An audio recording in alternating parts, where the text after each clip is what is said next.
Bonjour et bienvenue avec nous au 70.8 pour cette nouvelle émission en lien avec le Campus mondial de la mer organisé dans le cadre du One Ocean Summit, un sommet qui se penche particulièrement sur les pollutions marines dont sont victimes les océans autour de la planète. Les pollutions sont nombreuses, elles sont la conséquence directe des activités humaines à terre. On peut les lister, elles sont chimiques, elles sont médicamenteuses, elles sont liées aux hydrocarbures, elles sont liées à la consommation de plastique, elles sont très diverses. Et j'ai avec moi aujourd'hui pour en parler 3 experts. Je vous présente Karl Bois. Bonjour, vous représentez Quiet Ocean et vous allez pouvoir nous parler de pollution acoustique puisque le monde du silence n'est finalement pas si silencieux.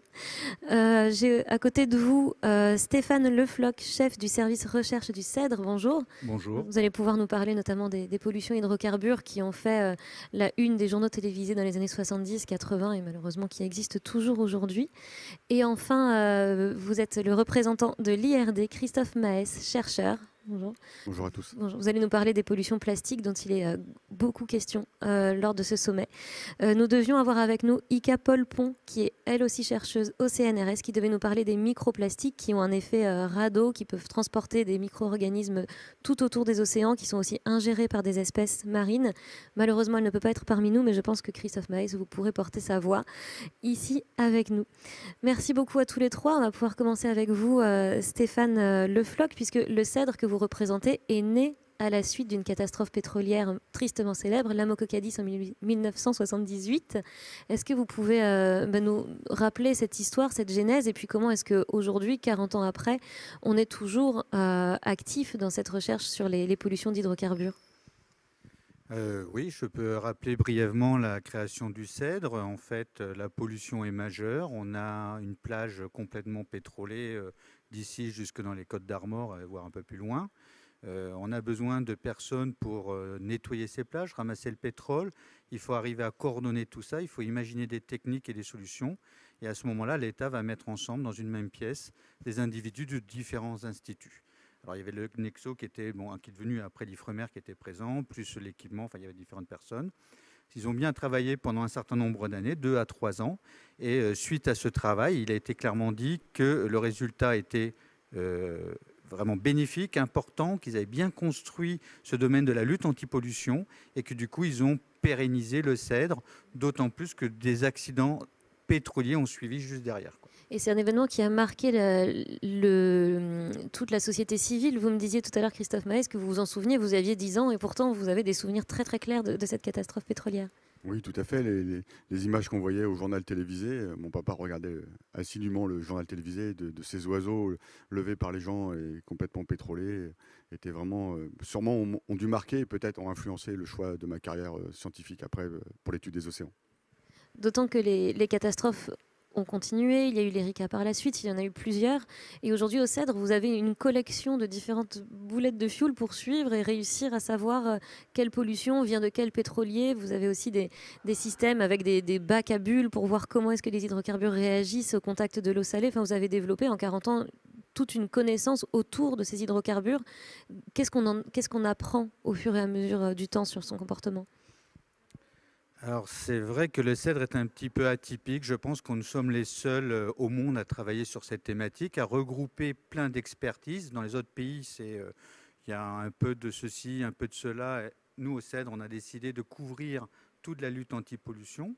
Et du coup, ça commence par la recherche avec la compréhension du devenir d'un pétrole, d'un produit chimique ou également d'un plastique. Et puis d'essayer d'adapter à ce comportement-là une technique pour nettoyer en cas d'accident. Et évidemment, nous avons aussi de la formation, beaucoup de formation. Oui, à l'international, vous partez autour du monde. Enfin, vos équipes partent au Pérou récemment. Enfin, vos équipes sont projetées tout autour de la planète. Et justement, vous parliez de plastique. Vous commencez à vous y intéresser. Mais vous, Christophe Maes, c'est votre spécialité parce que aujourd'hui, on a des estimations. 9 milliards de tonnes de produits plastiques ont été produits entre 1950 et 2017, ce qui est énorme. Ce sont des produits plastiques, pas des déchets plastiques, mais quand même déjà 9 milliards. Et on estime que 10 millions de tonnes de plastique se retrouvent dans les océans par an. C'est à peu près ça, c'est entre 8 et 12 millions de tonnes par an. Peut-être un chiffre qui sera revisité et revu très bientôt à la hausse. les dernières études ont l'air de montrer qu'il y a beaucoup plus que ça en fait. Malgré les tentatives de réduction des déchets à usage unique, des pailles, des sacs plastiques, enfin, on est quand même sur une croissance de la quantité de déchets retrouvés. Tout à fait, on est sur une énorme croissance. Les projections sont très à la hausse. Il faudra faire de toute façon quelque chose. 80% effectivement des déchets arrivent par les terres. Donc le problème, toute la communauté en est consciente. Le problème des solutions, en tout cas, si on veut réduire fortement ce chiffre-là, il est à terre. Pour autant, il ne faut pas oublier ce qui se passe en mer et il faudra sûrement s'attaquer au problème des solutions directement en mer. Et là, c'est tout un autre chapitre. Avec la collecte, on observe le fonctionnement des océans pour voir où est-ce qu'un tourbillon va entraîner un amas de plastique et pouvoir les récupérer à cet endroit-là pour ceux qui flottent. Est-ce qu'on envisage des projets à grande échelle? C'est peut-être l'occasion de ce One Ocean Summit de mettre en place des opérations de la communauté internationale pour aller récolter en mer. Est-ce que ça fait partie des études que vous menez? Alors, effectivement, nous, on est plutôt dans les études à la base, fondamentales, on comprend la dynamique de l'océan pour voir effectivement s'il y a des accumulations possibles qui pourraient engendrer, en fait, si vous voulez, cette connaissance pourrait générer des solutions ou la mise en place de solutions. Aujourd'hui, elles sont plutôt faites par des associations. Moi, j'en suis une particulièrement qui s'appelle The Sea Cleaners, mais il y a aussi des gens qui travaillent dans le Pacifique, par exemple, qui viennent de mettre en place un système de collecte qui semble être assez performant. Et comme vous l'avez mentionné, tout ceci, ça concerne essentiellement ce qui se passe à la surface, parce que c'est le niveau le plus facile d'accès. Mais notre connaissance, dès qu'on rentre dans la couche des océans, dans la profondeur des océans, voire jusqu'au fond, est quasiment nulle, quoi. Oui, les spécialistes des zones polaires nous disaient hier que même sous les calottes glaciaires, on trouve des déchets plastiques. Et ça, c'est pour ce qu'on voit, mais il y a aussi ce qu'on appelle les larmes de sirène. C'est un joli mot pour un grand fléau, finalement. C'est ces Oui. microbilles qu'on trouve dans tout l'océan qui viennent de produits cosmétiques. Enfin, qu'est-ce que c'est que ces larmes de sirène? En fait, c'est des matières premières du plastique. Il y a plusieurs formes. Il y a les déchets, comme on mentionnait tout à l'heure, mais il y a aussi des matières premières pour la fabrication des autres plastiques qui sont beaucoup transportées par le transport maritime, qui donc finissent, quoi qu'on en fasse, une partie finira en mer. Et effectivement, on les retrouve à ce moment-là sur les plages, parce qu'ils ont plutôt une proportion à vouloir flotter et donc être transportés par les courants marins. Mais transportés, faut bien imaginer que c'est pas seulement dans la plage d'à côté, hein, où typiquement, malheureusement, comme les hydrocarbures souvent touchent les plages à côté de l'accident. Là, on peut parler aussi de transport à l'échelle des bassins océaniques, c'est-à-dire sur plusieurs milliers de kilomètres. Un peu comme, enfin, tout macroplastique dans l'eau va finir par se dégrader et terminer en microplastique, c'est-à-dire moins de 5 mm, et ça devient des radeaux pour des espèces qui vont se déplacer d'un continent à l'autre en prenant ce morceau de plastique pour se déplacer, alors qu'avant, un matériau biodégradable n'allait pas pouvoir les transporter si loin, ou alors ils sont ingérés par des poissons et on les retrouve aussi à l'autre bout de la planète. Du coup, c'est une vraie question aussi, que ces microplastiques. Tout à fait, les microplastiques, c'est un des deux aspects les plus fondamentaux autour des microplastiques, c'est cette histoire de possibilités de radeaux. Moi, j'appelle ça des bus gratuits offerts pour toutes les espèces vivantes, hein, que ce soit des parasites ou d'autres formes, qui existaient déjà, hein. Les espèces marines, en fait, ceux ont utilisé de tout temps des bois coulés, par exemple, pour se transporter d'un point à un autre. Les plastiques offrent un bus extraordinaire pour toutes les formes de vie. Le deuxième volet important, et c'est plutôt la spécialité d'ICA normalement, c'est la toxicité, puisqu'effectivement c'est aussi tout le schéma d'ingestion ou d'excrétion et de toxicité au niveau des cycles de reproduction sont étudiés et dépendent des espèces qu'on va considérer. Donc là, les connaissances sont vraiment encore à acquérir de façon énorme. Des effets toxiques, on peut passer vers vous, Karl Bois. Vous travaillez sur l'impact du bruit, puisque donc les mammifères marins, mais aussi tous les animaux, utilisent le bruit pour communiquer. Et aujourd'hui, vous parliez de tout temps, mais ce n'est pas du tout de tout temps que l'homme fait du bruit sous la mer, et ça a un impact sur toutes les espèces. Oui, tout à fait. Donc, en fait, il y a du bruit sous l'eau, hein, le bruit de la terre, la géophonie, le bruit des animaux, le bruit biologique. Et depuis effectivement pas très longtemps, hein, c'est le milieu ou la fin du 19e siècle, avec les moyens modernes que l'homme utilise pour se déplacer sur l'eau, donc les navires, on fait du bruit dans l'eau. Et ce bruit donc, est une pollution qui est reconnue comme pollution dans le cadre de la cadre du stratégie pour le milieu marin de la Commission européenne. La pollution est le descripteur numéro 11. Et voilà. Et donc il y a deux types de bruit. Un bruit dont vous avez parlé, qui est le bruit de la navigation maritime, qui est un bruit continu, et il y a le bruit impulsif, qui est du bruit que l'on fait lors de la prospection d'hydrocarbures, par exemple, ou lors de travaux par exemple quand on travaille sur une expansion portuaire comme ici à Brest. Et ça génère du stress évidemment pour toutes les espèces. Et il y a ce phénomène qui a été largement médiatisé de cétacés qui se sont échoués sur des plages d'Italie en réaction au sonar de frégates américaines. Est-ce que vous pouvez nous... Oui, c'est ça. En fait, on a vraiment pris conscience de cette question-là à cette occasion, donc dans les années 90, lors d'exercices de lutte sous la mer, donc des missions de sonar pour essayer de détecter des sous-marins de l'OTAN. Hein, je pense qu'il n'y avait pas que les Américains. En fait, on a constaté après un échouage massif de rorquals sur des plages de Grèce. Et à l'époque, on a fait le lien entre les deux et la presse a fait des gros titres en fait, pour dire que l'OTAN tue les mammifères marins, tue les baleines. Et l'OTAN, avec d'autres acteurs, ont beaucoup cherché à partir de ce moment-là les raisons. Et on s'est rendu compte effectivement que le bruit sous-marin existe et que c'est une pollution majeure. Et dans ce cas spécifique, tout n'est pas encore, à ma connaissance, complètement arrêté, mais je crois que les rorquals en fait ont pris ce bruit de sonar pour le bruit de rorquals, d'orques qui sont leurs prédateurs, et donc ces rorquals ont fui la zone sans regarder où elles allaient et ont échoué comme ça sur les plages. Oui, ce qui montre l'impact et l'importance de ce type de signaux acoustiques qu'on envoie. Cette table ronde, elle est dédiée à la prévention des pollutions marines. Alors peut-être qu'on peut poursuivre avec vous, parce que chez Quiet Ocean, justement, vous êtes spécialisé dans l'écoute, les mises en place d'études environnementales avant des travaux pour savoir comment est-ce qu'on va pouvoir limiter l'impact. Par exemple, construire une route autour de la Réunion, ça allait avoir un impact sonore, il a fallu faire des études, puis suivre le chantier, ou les travaux du port de Brest ici pour l'extension du polder.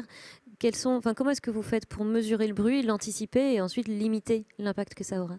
Donc effectivement, un projet, il y a un cycle de vie qui commence par une étude d'impact qui permet aux porteurs de projet d'obtenir ou pas une autorisation. L'autorisation est donnée par les autorités, donc en France la préfecture, qui autorise, moyennant la mise en place d'un certain nombre de mesures d'évitement, réduction, compensation, etc. Dans le cadre de l'acoustique sous-marine, il n'y a pas de compensation, donc c'est l'évitement et la réduction. Et donc nous, on intervient donc dans toutes les phases de vie, au début donc avec des moyens de modélisation du bruit ambiant et de modélisation des bruits du projet, donc pour estimer quel est l'impact et proposer à partir de là des mesures. Et une fois que le projet démarre, on propose des mesures de contrôle du bruit ou de contrôle de la fréquentation de la zone par des espèces marines.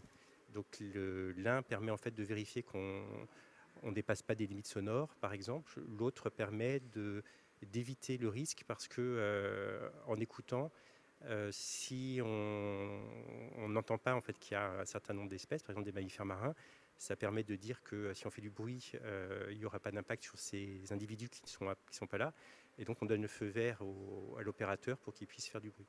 Et il existe aussi des murs anti-bruit, des rideaux de bulles. Est-ce que vous pouvez nous expliquer le système? On verrouille un endroit en faisant un rideau comme ça d'air qui passe sous l'eau. Voilà, c'est ça. Donc on verrouille effectivement l'endroit, donc soit entre deux traits de côte, soit par un cercle autour de la source de bruit.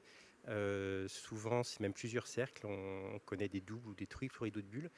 Et en fait, les bulles atténuent le bruit.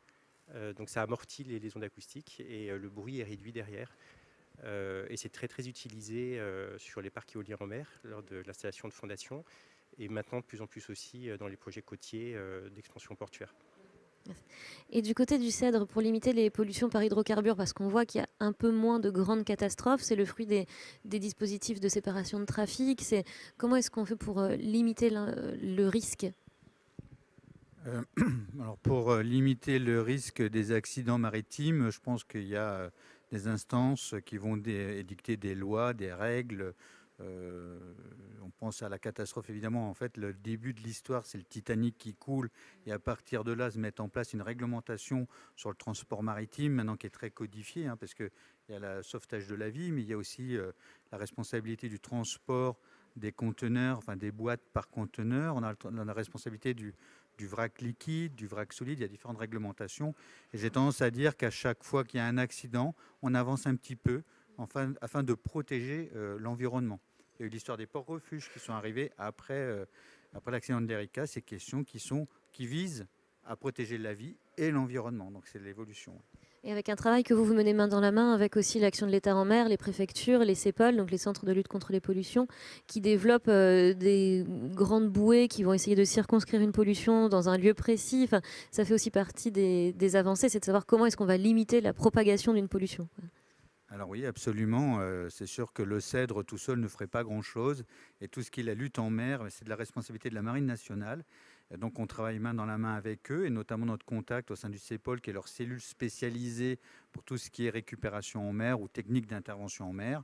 Et quand il y a une évolution dans du matériel de lutte, dans une stratégie de lutte, c'est un travail que l'on fait en collaboration, qu'on fait ensemble, qu'on évalue, on regarde le bénéfice. L'objectif étant toujours de récupérer le plus possible le polluant afin d'en limiter l'impact sur l'environnement, limiter l'impact de l'événement sur l'environnement. Christophe Maes, est-ce que vous rêvez de travailler main dans la main avec les marines nationales qui viendraient récupérer des plastiques ? Tous les efforts sont bons à prendre. Le problème est tellement important et tellement global. C'est pas seulement ce qui se passe sur nos plages, c'est vraiment à l'échelle globale que cette pollution apparaît. Et la communauté, en fait, s'accorde sur au moins trois types de choses à faire. Il faut qu'on augmente nos connaissances fondamentales. Tout à l'heure, on a parlé de cycle de vie. Et le cycle de vie des plastiques, par exemple, est très loin d'être connu. Ça va dépendre du type de plastique, ça va dépendre de la relation avec la vie, ça va dépendre de la chimie, de la physique et ainsi de suite. Donc, il y a beaucoup de choses à faire. Après, il y a les solutions concrètes à lancer. Et là, les gens qui collectent, qui font des projets de collecte, ils sont les bienvenus. Il faut commencer par faire des choses, même si ça paraît une goutte d'eau dans un océan, pratiquement, il faut le dire. Et puis, il y a peut-être aussi quelque chose qui sera évoqué demain, c'est les traités internationaux. Effectivement, il n'y a pas de traités qui sont dédiés aux matières plastiques. Il y a des traités, par exemple, pour le transport maritime, un petit peu à l'image de ce que vient d'indiquer Stéphane.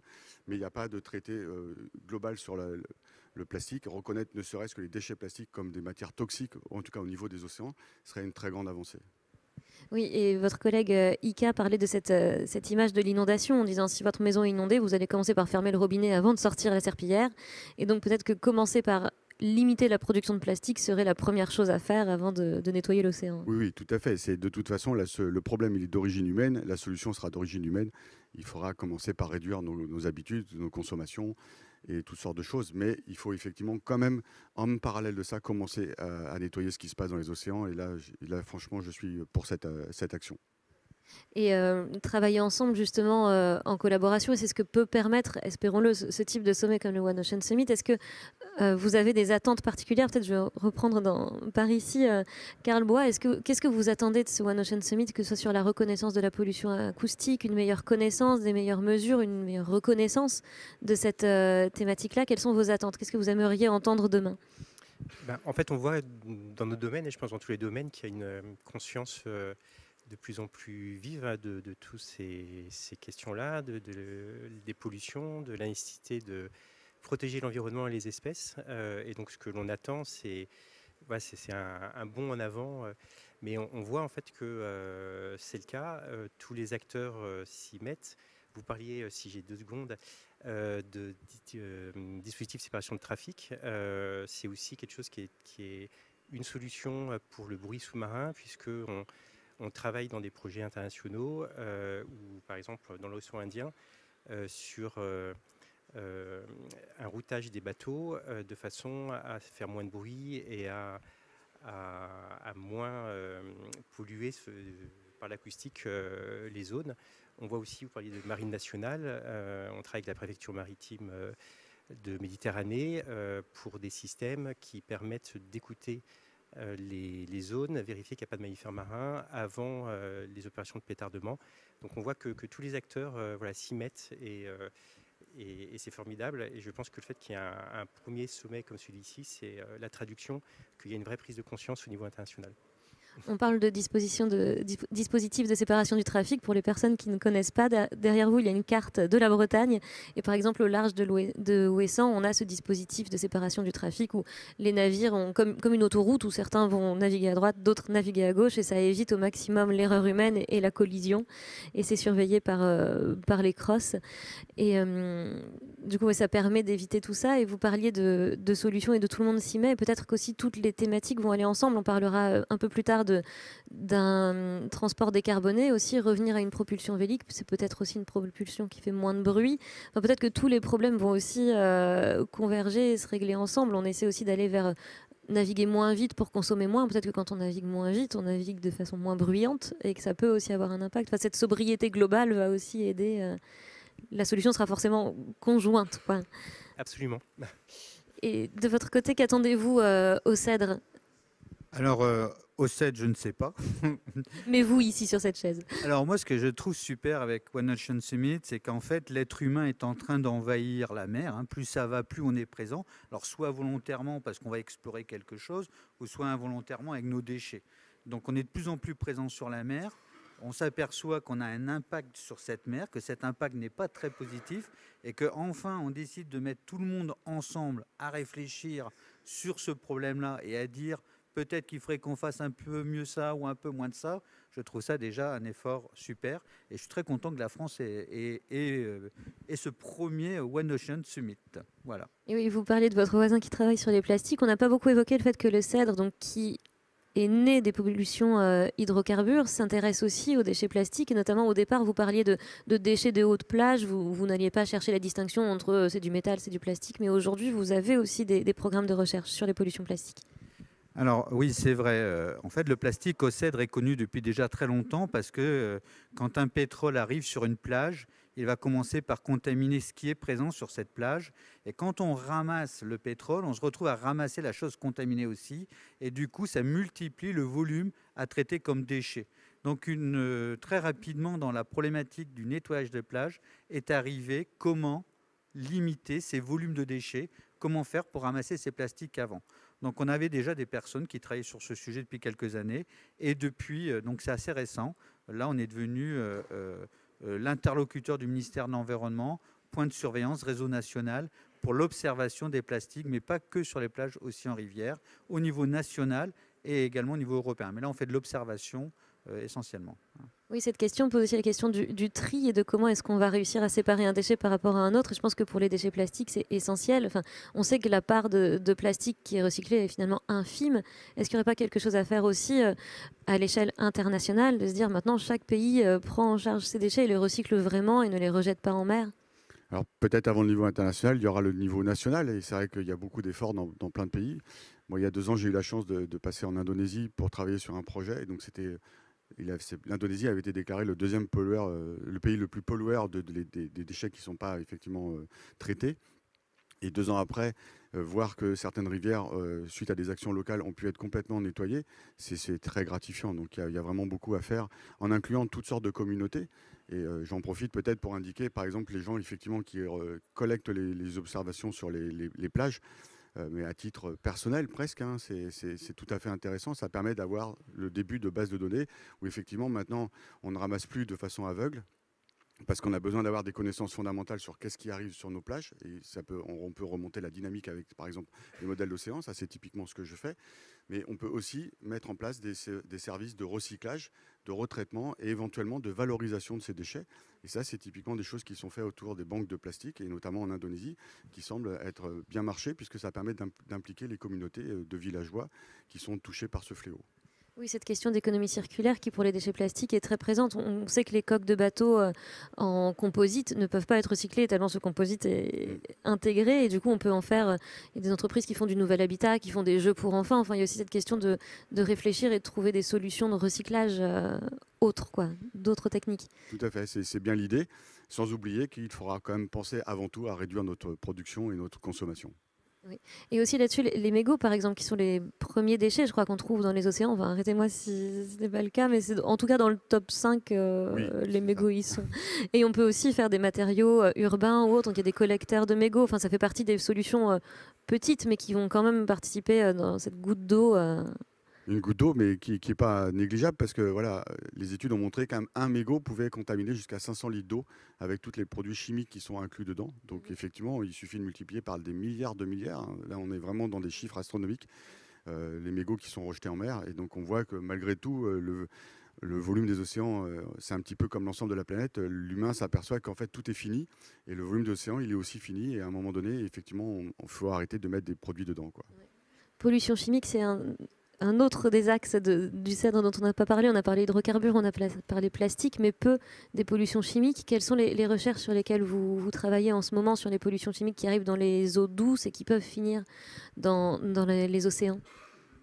Alors oui, une grosse thématique de recherche au CEDRE, c'est la pollution chimique, alors qui peut être directement accidentelle, c'est-à-dire le bateau qui va au fond de l'eau avec une cargaison de produits chimiques, ou le conteneur avec une cargaison de produits chimiques, puis celle qu'on regarde aussi avec l'aide de l'Université de Brest. On a une très forte collaboration, une convention avec l'UBO. Là, on va regarder un peu le bassin versant.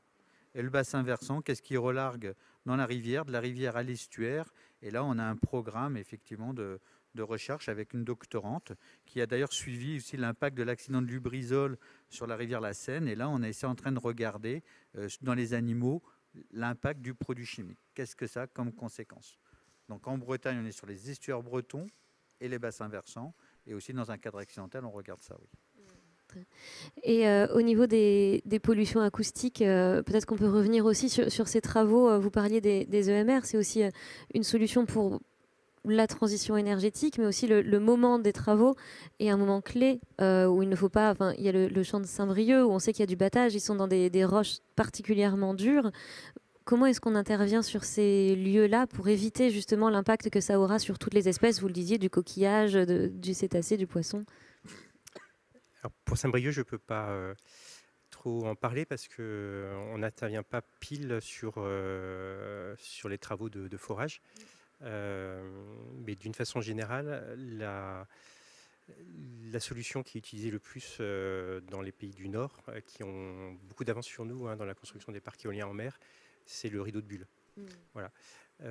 Après, le rideau de bulles pose un problème parce que pour injecter de l'air sur un linéaire qui est quand même très, très long, en fait, il y a plusieurs rideaux de bulles. Le premier est à peu près à 200 mètres du point de la source. En fait, le second est un peu plus éloigné. Donc ça fait des linéaires qui sont très importants avec des profondeurs qui sont de 30 mètres, 40 mètres. Il faut pour injecter cet air en fait des bateaux qui sont pleins de compresseurs. Comme on est en mer, les compresseurs ils fonctionnent au diesel.